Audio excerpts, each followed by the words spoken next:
Like, I would say it must feel good to be back, but you guys have been touring, though. So, I mean, you know, it's you guys are one of the heaviest touring bands, one of the hardest working bands in all of rock and metal, man. You guys kept going strong, man, through, you know, especially this year. But with festivals back, you just talked about Metal in the Mountains, you've got Inkcarceration. You guys are playing festivals. Man, how does it feel? It's got to feel good to be in front of that many people, those thousands and thousands of people just playing those festivals, because your band is tailor-made for the rock festivals, man, especially Inkcarceration. That festival is fucking awesome. Well, it is, and it's nice because, I mean, and I'm going to say this, and as weird as it goes, I feel like what happened in 2020 was the best thing that could have happened for the band. I thought that too. I'll say that because it's like we were kind of floundering, and we did a good show, but we wasn't really getting anywhere. You know what I'm saying? Right. We wasn't getting the attention. We wasn't getting. We wasn't having the success that I would hope that we were having. And 2020 was a reset. Yeah. It was a chance to reset and focus on where the band needed to go, what the band needed to do. Because it's a new industry. I've been in this business so long that you know, I've watched it change from CDs to digital to, you know, now to all the streaming. I remember when Napster first happened. Yeah. We were all like, what is this? You know, right. It's like, and, you know, 2020 was a reset, but it was a good reset for us because it let us focus and be like, okay, let's figure out what's going wrong here and let's make it right. And we did. And thankfully we did. And it was good. It brought morale back up. It brought the band. And the band needed some time off because, I mean, we had been spinning our wheels for 4 years before that. And you know, we had some success, but, you know, it just wasn't getting us where we needed to be. And I feel like that last year was exactly what the band needed. We needed that year off and like you said, we didn't really take it off. Yeah. We kept going, but at the same time, we picked and choose what we did. We made sure we were safe, you know, make sure that we followed guidelines. But at the same time, we were behind the scenes being like, all right, we're going to do this now. We're going to try this. Yeah, it was. I was sitting around thinking earlier this year, or maybe last year, I think it was, that like it sucked, but when things start back up, we're going to see like a boom in the concert industry because everybody's going to be so ready to get back out. Things are going to sell out everywhere, and it's going to be a fun time. That's like all of the festivals, Louder Than Life, Ink, Aftershock. They all sold out within a month of being on sale. Like everybody is ready to go. Every concert I've been to, and I'm like you, I went to 2 concerts at the end of 2020, and it felt good. It's a therapeutic time now. This is our celebration time. We're ready to get out. And you guys were supposed to play Inkcarceration last year when it got canceled, so I can't imagine how much of a caged animal you guys must feel like when you're going to get on that stage in Inkcarceration, and I think next week, because you guys have been ready for a year and a half. Well, that's the thing. That was like the moment where we finally got that break what the band needed.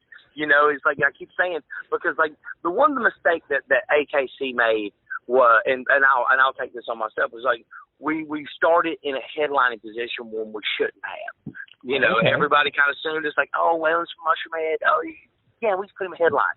Worst thing I could have ever done to the band was put the band in a headline situation. I should have just bit my lip and been like, no, let me open. Because let me tell you a little secret.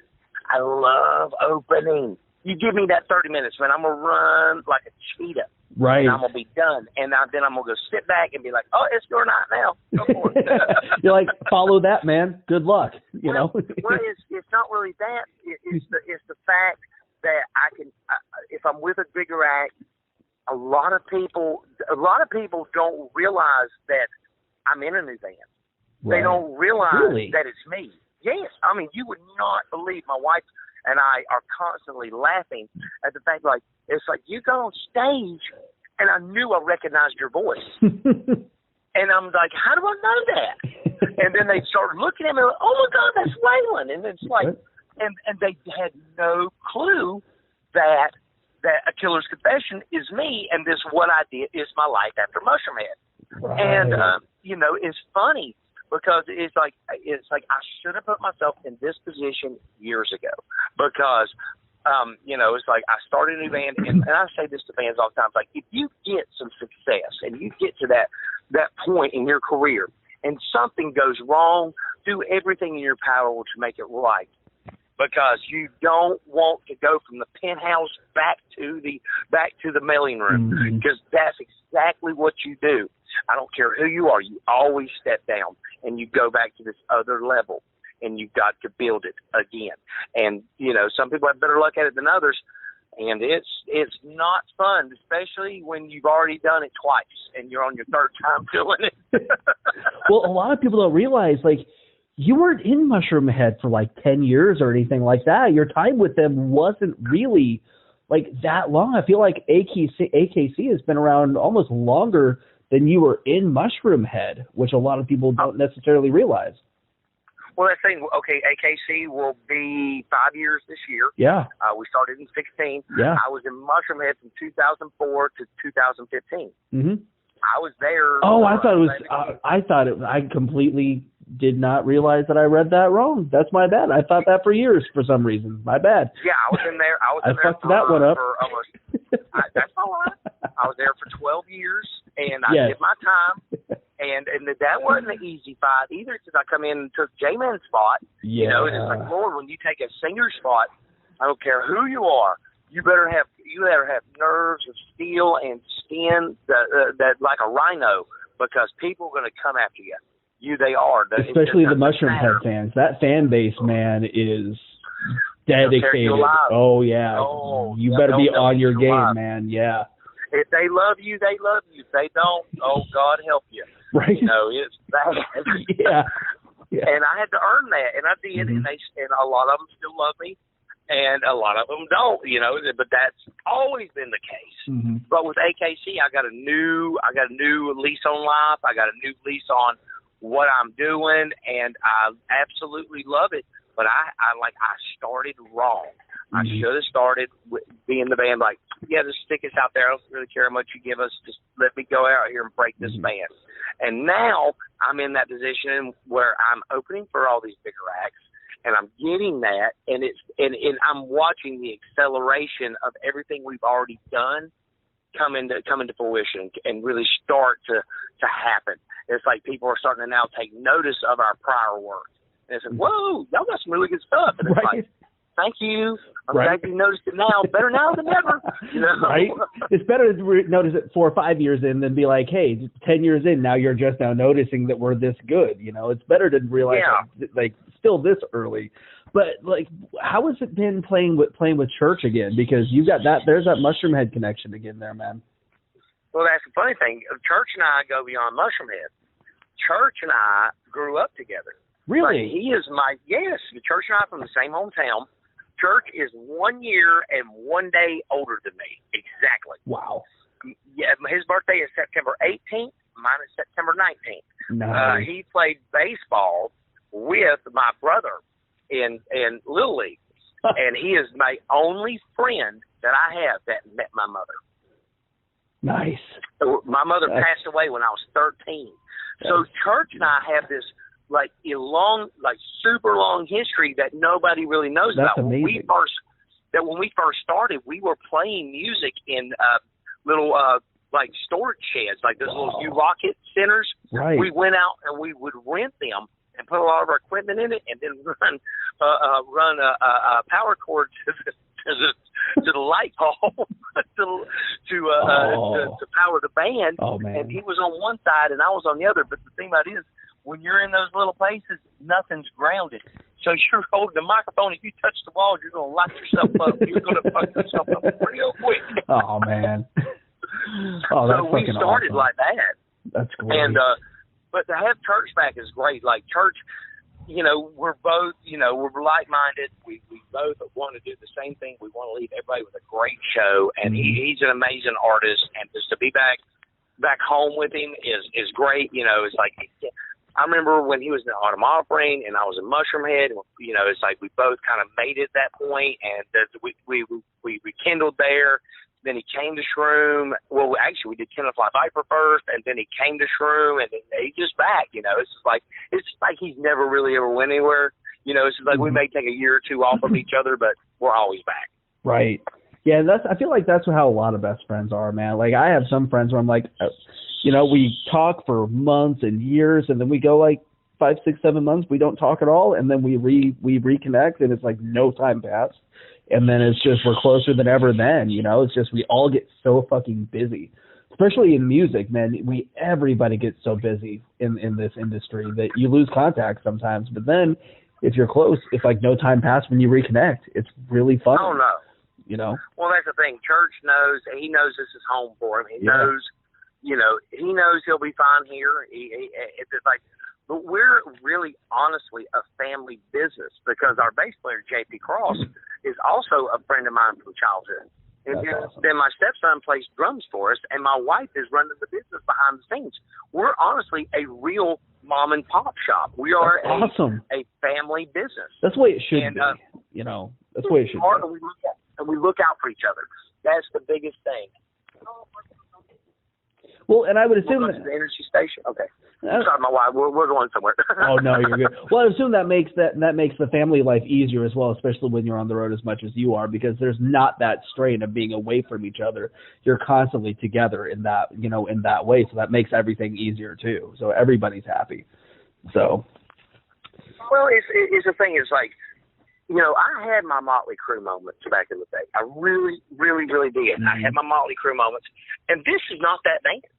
We are here to do a real show and enjoy it and remember it.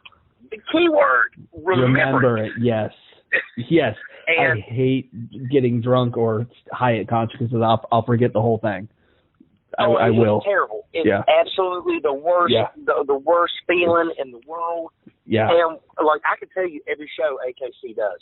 We really are that band. Good. And we get up, we take care of each other.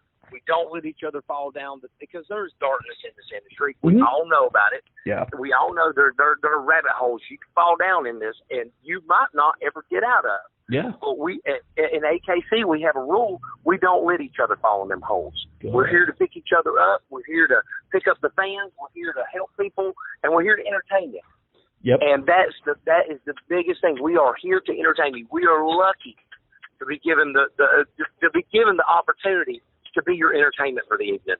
You know, it's like to be chosen to be that group, you know, and so many people want that, but you got to understand it's an honor to have that bestowed on you, that you're good enough to be the evening's entertainment all over the world. You know, where you show up there, there's going to be somebody there to see it. And a lot of people, I think, forget that forget how lucky we are, because we could be out there digging ditches, you know, and still playing music and not got anywhere with it. You're lucky, and be appreciative of that. So I carry that with a pride, you know. It's like that I am lucky to be one of the few that get to do this for real, you know. Yeah, and the new song, man, hooking up with Chad for Tell Your Soul. First off, having Octane spin that song is fucking amazing. Those guys are so good to new bands. Like Octane is great, but how did that come up? Like, did you reach out to him? Did he reach out to you? Had you guys wanted to do some stuff together for a while, and you guys are playing Ink together at maybe different days? Maybe we could see it live? I would like to be able to do that, but I'm going to say most likely not because of the restrictions. Like I said, like you can't really be backstage, you can't be side stage, and it's for everybody's safety. I get it, yeah. But and I do too. And it's like as much as I would love to do it, I mean, it happens. Let's do it, man. Let's kill it. Right. But you know, it's like, but let's be safe. Yeah. You know, let's keep everybody around us safe. Let's follow the rules. Let's get through this together. We're like there looks like there's a light at the end of the tunnel. I mean, we might hit a bumpy patch on the way, but it looks like we're getting there. But how we hooked up, we have a mutual friend, and I wanted to do a song with Chad for a while, and we just have a mutual friend that just started like that, made that introduction. I got to give I got to give credit where credit's due. Our friend Amy McDermott, she made it happen, and you know, they put the pieces together, and management started talking to management, and Chad got put in touch with me, and now you have Tell Your Soul, and which it turned out to be an amazing track. It really did, because we did another track, actually. There's another track, and neither one of us liked it. It just did not, it didn't do what we wanted. It was just like, it's okay. You know, and that was really it. It's okay. We can do better. And we did. We went back to the drawing board and did a new song, and you got Tell Your Soul. Nice. That's awesome. And then the tour with Gemini and Outlier pushing Veronica, man. Talk about great live bands. I haven't seen Outlier live yet. They're on my bucket list. I have to see Outlier because I fucking love their music. But, dude, Gemini brings the heat every night. To have you guys, Gemini Syndrome, how much fun has that tour? Oh, that tour was so fun. I've been wanting to do Gemini and AKC since AKC was birthed. I really did. Like just day one, I knew that Gemini's style would reflect on ours, and we would be a good complement to each other. Yes. And it was. It really was. And like you said, Gemini brings the heat every night. Well, you know, it's like, it's not my first rodeo. I know it's new too. And we set every stage we could on fire. Just like, it was like, this is where it's at. Come see it. Nice. You guys played one of my favorite venues. I think were you guys on the show at Pierre's in Fort Wayne? Oh yeah, we were there. Venue is so fucking awesome. I love that place. We didn't do that the big stage that night. You did the room. We did the little room, and it was so weird because I'd never done anything but the big stage, because I was just at Pierre's like 2 months before that. Right. And I did the big stage by myself. And I get there, like, no, we're not in there. I'm like, well, where are we at? And like, no, you're in a little side room. I'm like, what side room? What side room are you talking about? And they took me in there, and I'm like, oh, there's arcade machines. I was like, I didn't know about this. Right. I've been there a million times. I didn't even know they had a side room venue. I had no idea.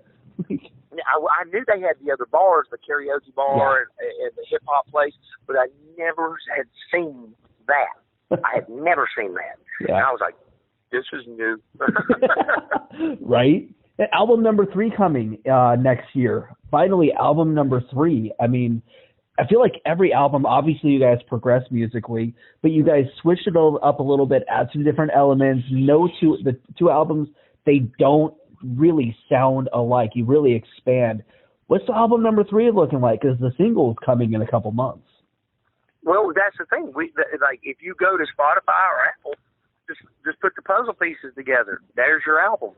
Oh, shoot. There's already 7 tracks. Oh, We've shoot. been dropping it all year. Oh, shoot. And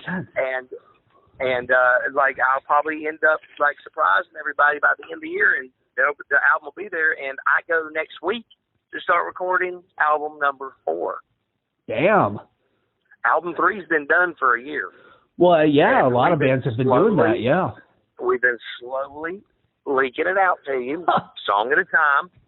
And I think I'm going to do 2 more little single tracks I'm going to release, and then I'm going to throw the rest of them up in the package. And there you go. It'll be done. Oh. And I go next week. I'll be in Fort Wayne with Sahaj again, and I'll be working on album 4. Nice. Oh, man. Not bad. 4 albums in 5 years. Yeah. Not bad. Yeah, the pandemic really helped out with that a lot, because a lot of bands, I know Trivium released a record last year, and they're releasing one this year. A lot of bands have been doing that because there was nothing but downtime last year. Everybody just wrote because couldn't do anything. That's the thing, too. It's like it's also the new industry. Mm-hmm. Everybody, like, things are so many of us, so much music coming at you. The only way to stay relevant is to continuously write, no matter what you're doing. You can't just write an album and then wait 2 years. You've got to just be like, all right, I've got an album. I got an album ready to come out, and I've got an album in the works at the same time. Mm-hmm. It's got to be at the same time, because you really do kind of want to put out 12 songs every year. Yeah. So do you like writing on the road, or do you prefer to wait till you get off the road, get home, and go into the studio? Because that's like split between bands, it seems like. I don't care. If the inspiration's there, it don't matter if I'm sitting on the toilet at Chuck E. Cheese. The song will get wrote.